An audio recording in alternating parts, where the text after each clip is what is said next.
In this lecture, I will share some important points about a uniformly accelerated motion. First of all, what is the meaning of a uniformly accelerated motion?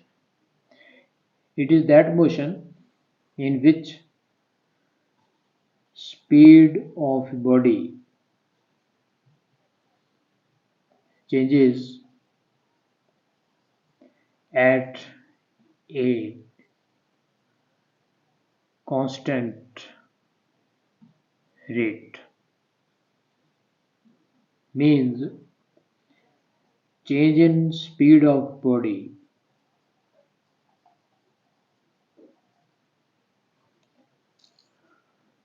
per unit time taken to change that speed. This ratio is constant. So what is this constant? This constant is nothing but acceleration of the body. So acceleration of such a motion can be written as change in speed divided by time taken.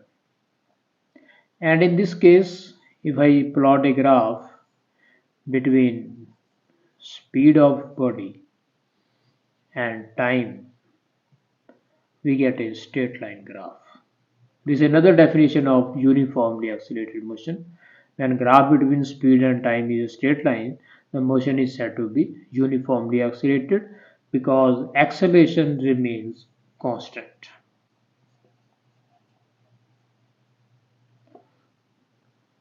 Let me take 2 points on this graph and draw perpendiculars on speed axis as well as on time axis. Suppose here time is t1, here time is t2. Corresponding to time t1, suppose speed is v1. Corresponding to t2, speed is v2. So when we move from A to point B, change in speed is v2 minus v1 and time taken for this change to take place is t2 minus t1. So this is the definition of acceleration of a uniformly accelerated motion, and this is a constant acceleration. There are three equations of a uniformly accelerated motion. Three equations which can completely describe a uniformly accelerated motion. So what are these three equations? First equation is v equal to v naught plus at, and second equation is s equal to v naught t plus half a t squared, and third equation is v square minus v naught square equal to 2as. What is the meaning of various symbols in these equations? Let me explain. Here A is constant acceleration, T is time taken by body, V naught is initial speed of body at starting time, that is at t equal to 0. V represents speed of the body at any instant of time t, and S represents distance covered by body covered in time t. So these are meanings of various symbols used in these equations. Now I will try to prove these three equations one by one. For proving the equations of uniformly accelerated motion, let me consider speed time graph for uniformly accelerated motion. Speed is plotted along y-axis and time is plotted along x-axis. Suppose straight line graph is like this. Here time is 0, that is starting time. So when time is 0, speed will be v naught. Means this spacing is equal to v naught. Similarly, let me take another point on the graph corresponding to any time t. At any time t, the speed is represented by v, means this gap from origin to this point is nothing but equal to v. If I talk about this gap between origin and this point, this can be written equal to t. This is all about this graph. One thing more I will have to do, draw a perpendicular here. Let me name these as points A here. Let me call it point B, this point C, this point D, and origin as O. So using this graph, I can derive all the three equations one by one. First of all, let us take the case of first equation. For this purpose, I will consider definition of acceleration. Acceleration means change in speed over time taken.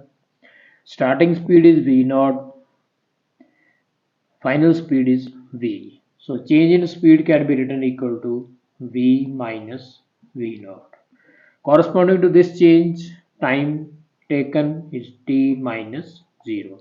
Starting time is 0, final time is t. After simplifying this, I can write v minus v naught upon t. Cross multiplying, we get v minus v naught equal to at. Taking v naught to right hand side, I will get v equal to v naught plus at. Hence the required first equation of uniformly accelerated motion. In order to derive second equation, I will make use of the fact that distance traveled is equal to area under speed time graph. In this case, we shall consider this shaded area under speed time graph. We have to calculate this whole area where I am shading. So I can write here distance S is equal to area. Which area? Starting from O, A, B, C, D. O, A, B, C, D. This whole area will give us total distance covered by body from time t equal to 0 to final time t. Now this whole area can be divided into two parts. Area within this rectangle plus area enclosed by this triangle. So I can write S is equal to area of rectangle, that is OACD, plus area enclosed by triangle, that is triangle ABC. Now area of rectangle is calculated by multiplying its two sides. One side is OA, it will be multiplied with second side, that is OD. Plus, how to find area of triangle? It is a right angle triangle, so its area will be calculated half base into height. What is base? Base is AC and height of the triangle is BC. Now we have to put various values. OA is equal to V naught. What is OD? It is equal to T plus half. What is AC? AC is again T. And what is BC? BC Total is V and this portion is V naught. So BC equal to V minus V naught. Now from first equation we can find, we know V equal to V naught plus AT. It will give us value of V minus V naught as equal to AT. Now I will put this value of V minus V naught in this equation. And finally we shall get S equal to V naught T plus half T multiplied with AT. So after simplifying right hand side, I can write S equal to V naught T plus half AT square. Hence the required equation of uniformly accelerated motion. Now let us try to derive the third equation.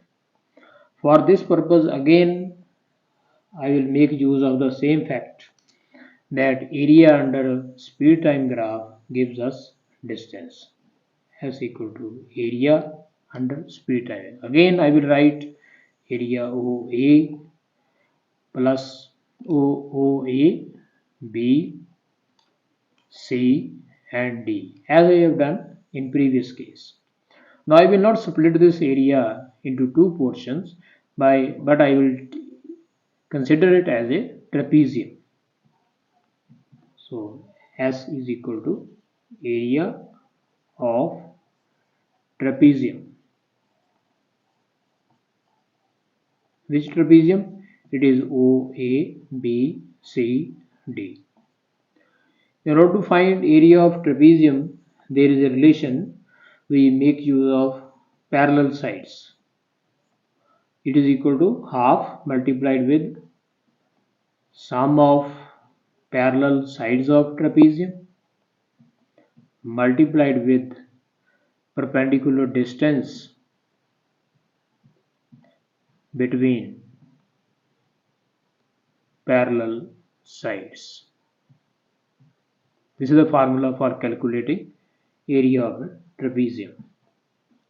Now, what are parallel sides in this case?